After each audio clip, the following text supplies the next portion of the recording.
We live in an age of instant information. If you possess a smartphone, you have almost an infinite volume of knowledge at your fingertips. The problem is, the dramatic availability of information causes us to feel that we know more than we really do.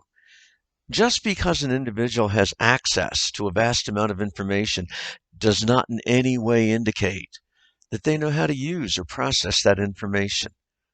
Today, we have many people who like to comment on social media concerning topics of Christian concern, but they do it in a very disparaging way.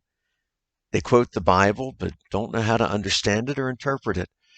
The Apostle Paul was right when he said in 1 Corinthians 2:14, but people who aren't spiritual can't receive these truths from God's Spirit.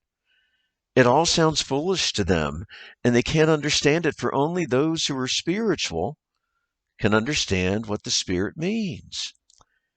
Just because you might have access to the information doesn't mean that you know how to handle that information. Jesus said the same thing to the Sadducees in Matthew 22:29.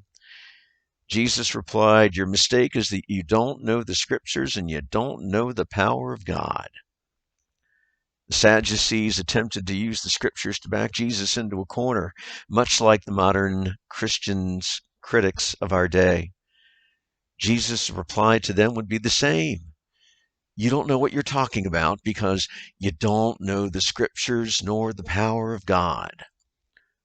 Let's commit ourselves to developing an intimate knowledge of God's Word and an intimate relationship with the living God.